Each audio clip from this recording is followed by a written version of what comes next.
Well, to start off with, we have the same momentum that we had in 2024 and really much of 2023 for that matter, which is decent liquidity conditions and ongoing fiscal dominance in the US, which is leading a lot of things to run hot, ranging from nominal GDP to asset prices. And a couple of the key things I'm watching for 2025 is basically anything that would change the course of that or give us some wiggles along that path. And so one of the things I'm watching first and foremost is the debt ceiling issue, not because I expect much out of it in the long run in terms of all the defaults and stuff that can happen, but rather because when the debt ceiling's being contested, the Treasury has to do extraordinary measures, which they started this week. And that basically means that they have to drain cash from their account back into the system in order to keep paying their bills without issuing that new debt. So the longer that goes on, that's a liquidity factor, which can then translate into asset prices and other things like that, financial conditions broadly. And then also one of the biggest things to watch is tariffs. That's a potentially an all year thing to watch, but especially in the first few weeks and months here to see any sort of announcements around that. So, I get a lot of questions around what's the Fed going to do? We obviously have an upcoming Fed meeting, but in this era of fiscal dominance, I pay a lot more attention to some of these other factors, even though, of course,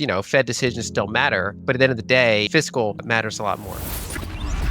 Historically, the debt ceiling was not used for a negotiation tool for most of its life. Ever since the global financial crisis, it started to be used more. We have a fairly small sample size of presidents since then, and most of those president terms have been Democratic presidents. And so it's mostly a tool that Republicans use against Democratic presidents. We didn't really see Democrats use it against Trump in his first term, and now we might see Republicans use it against Trump. But to answer your question, my base case would be to see not very long because of that fact that it's all intra-party, and he's got a very strong position within his party kind of culturally and in terms of allies. So if this were to go on kind of as the 2023 debt ceiling did, and then I believe the 2021 debt ceiling, it could potentially go 5 months or so, kind of be a dominant factor for much of the first half of the year and drain that 600 billion plus back into the system over the course of the better part of half a year. That's basically if you leave it as it is now, no ability to lift the debt ceiling, ongoing disputes, and then they have an 11th hour fix to it like they've done prior. That's kind of what would happen. But I expect it to get handled more quickly than that because of the fact that it's all intra-party. So it's something that I don't think all that liquidity is going to get drained in the system, but until we see progress on the debt ceiling, the TGA will start gradually draining back in.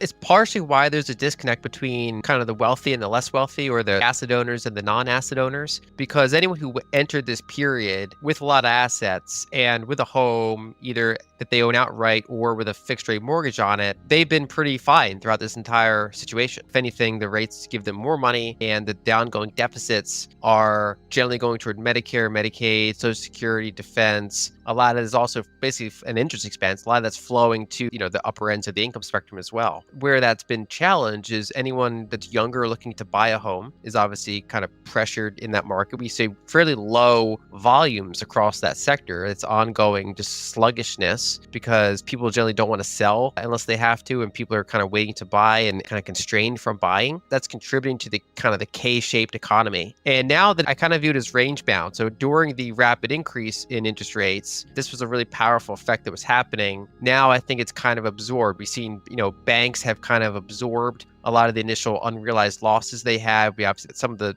really problematic ones got cleared out, but now it's just kind of slowly being absorbed into bank capital. And then also I think the same thing's kind of happening on balance sheets around, which is that now it's kind of range bound. So it's less of a, kind of a fast hitting factor and more of this background thing that's happening. And that's also why I categorize rate changes as so relatively inconsequential compared to other things, because one, it's fiscal dominance rather than monetary dominance. So whether or not you get extra several $100 billion in deficit spending or not is a much bigger impact than a few basis points. But then also the Fed cutting the short end doesn't necessarily translate to similar moves on the long end, which is where a lot of businesses and consumers are actually borrowing from in terms of new loan origination. It also, this kind of points to the kind of ineffectuality of the Fed here, because if you just kind of back up and say the Fed's tools to manage inflation are almost entirely geared around bank lending and exchange rates, basically. So if they raise rates, The goal is to kind of slow down bank lending, make borrowing more expensive, and also to harden your currency compared to,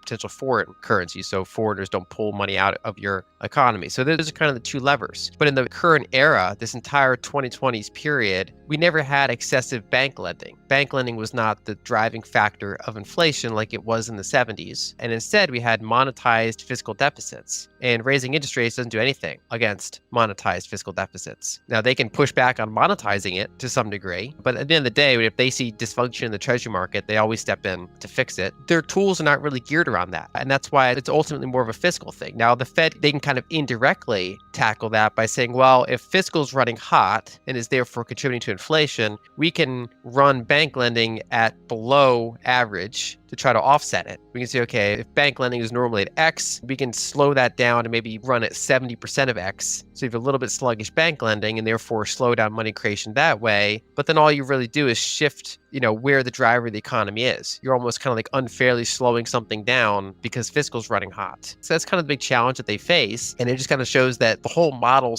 doesn't work as well as it's kind of intended to when you have fiscal dominance, which is why this period is kind of just structurally, we need different ways of thinking about it compared to how we analyze markets for much of the past 40, 50 years. So I think it changed minimal. I think a lot of this is entrenched. A lot of this is demographics. A lot of the Social Security, the Medicare stuff is demographics. The very high healthcare spending has been an ongoing problem. Both private sector and public sector spending in the US, just our healthcare per capita is at the highest in the world without really good outcomes to show for it. Defense is all sorts of geopolitical issues, but also tons of fat that they could cut out, but is very entrenched. I think the main moving parts there are if we had gotten a Harris victory, then we would have had to more seriously consider some of those Trump era tax cuts expiring, going back into effect, which would have been effectively a tax increase. Now, because we get the Trump victory, those are less likely to be, allowed to go back in. They're more likely to be either extended or made permanent in some fashion. And so that's basically all else being equal, a deficit contributor. But then on the other hand, now we have to seriously consider tariffs to some degree. And those are tricky because to what extent are they taxes on the American people versus taxes on foreign businesses? The proponents of tariffs would like to say that it's going to come out of the profit margins of the foreign producer, especially physical goods. A lot of profit margins are 10, 20, 30%. So if you put 20% tariff on someone, they're either going to not sell to that market or they're probably going to increase prices to some degree. We could see additional revenue from the external revenue service. So that could balance it out. I still think tariffs are one of the biggest things to watch because we don't know the magnitude yet. We've seen kind of the opening statements, what the initial side of the negotiation, where do those actually land in practice really remains to be seen. I generally would take the under just because I think it's an administration that'll be very careful of market disruptions that are abrupt, but we'll see. And in general, there's a lot of emphasis put on how many workers are in the federal government. There's always programs you can point to that are incredibly wasteful, $1 billion to save this rare type of trout in, someplace. There's always things like that. And you can get a lot of optical victory by trimming some of those. But the major areas of spending are Social Security, Medicare, interest expense, DOD, veterans benefits. And the GOP had it in their 2024 platform, I believe it was Promise 14, to not cut Medicare or Social Security or raise the retirement age. So this is not the Paul Ryan era of the Republican Party. This is a little bit more of kind of socially conservative, but fiscally more moderate kind of Republican Party that we see, because that's a very strong voter base, is people that receive those benefits. So a lot of that is locked in, very kind of the third rail to go after. Interest expense is obviously very hard to go after. DOD is a potentially big area to cut, but every one of those programs is going to have whatever congressperson has that in their district fighting for it. I think that they could get some optical wins there, but we're talking tens or potentially 100 billion in a deficit that's, bordering on 2 trillion. I think in terms of big numbers, my deficit view is largely unchanged, but I continue to monitor any sort of legislation that pops up. We see China being really sluggish on energy. Some other BRICS like Brazil trying to really control their inflation. And so they're kind of somewhat keeping a lid on it as well. I think it's a noble goal to want to increase the US's output by 3 million barrels. I think it'll be challenging. And the reason for that is I think most of the current kind of stagnation in US oil output is more a matter of corporate decisions and then also well depletion rates, more so than just the Biden administration. So the Biden administration was actually more bark than bite on energy. So they had a lot of initially campaign targeting against hydrocarbons. But then when inflation hit, their actions were actually not very aggressively against drilling. A lot of it was optics rather than, like a company actually is going to want to do something and then they get blocked from it. Instead, back in the 2010s when the US shale oil supply was ramping up, a lot of that was unprofitable drilling. And there was a lot of external investment in oil and gas producers. And a lot of them blew up because of that. Whereas the current time, we don't see a lot of external investment in oil and gas. And oil and gas companies are mostly drilling from their own profits. Every time they make a dollar, they decide, okay, do we want to pay dividends? Do we want to buy back shares? Do we want to pay off debt? Or do we want to invest this back into the ground? And because, OPEC has spare capacity and China demand is sluggish, they've not been super aggressive at wanting to put it back into the ground. And then shale has higher and higher kind of depletion rates year after year. It's kind of like the Red Queen syndrome, trying to maintain the current output, let alone increase it by another 3 million. I certainly think they could increase it. 3 is a pretty aggressive goal. Now, if you do really aggressive like tax incentives or something, like if you really push it hard, it's possible, but merely enabling more drilling and giving the industry more of like a 4-year green light on drilling and things like that, that alone is probably insufficient to get you 3 million barrels. I don't really see acute energy shortages on the horizon currently, but I do see just kind of gradually tightening, increasing. So if China decides to stimulate a little bit more, and as we see just ongoing well depletions, I think the industry is pretty much in balance, could be erring toward tightness. One of the interesting factors is if we do start increasing our export capacity, our natural gas prices could increase. So right now,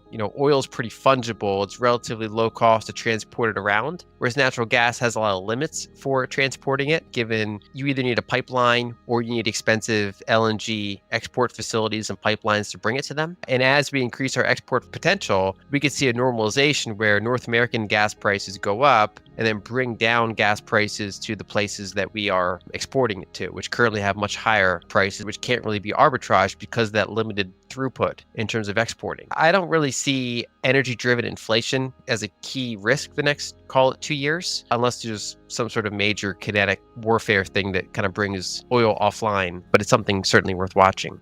Well, I think gold's been benefiting the past few years because Bitcoin's too small when these countries want to, around the margins, de-dollarize at the sovereign level. Gold is their obvious choice for savings that they don't need to be very fast, right? So they can hold them long term. The bigger Bitcoin gets, the more it starts to compete with gold potentially. Around the margins, I think it's already competed with gold a little bit, but actually I see more indications that it's competed with silver, platinum, and gold miners. Because if you're, hard money enthusiast and you have a bunch of options for things you could previously invest in, it'd be gold, silver, platinum, the miners. Generally, if you want low volatility, you go with gold. And if you're more bullish, you want that higher volatility, if you're more of a trader mentality or just want that kind of, you're more bullish, you go with the higher vol things. But now with Bitcoin, it's higher volatility without the operational risks of being a gold miner. So I think that actually some of those higher vol hard money assets have been more directly impacted by the existence and growth of Bitcoin and to some extent the broader crypto space. If you start to get bigger and bigger with Bitcoin, then potentially starts to challenge gold more directly. Probably not for quite a while. And then even in that scenario, kind of like how gold is always like seen as like the hedge against some sort of major economic issue, you could see gold as like the hedge against some sort of major cyber attack or something. There'll still be entities around the world that say we want to have some analog wealth stored rather than,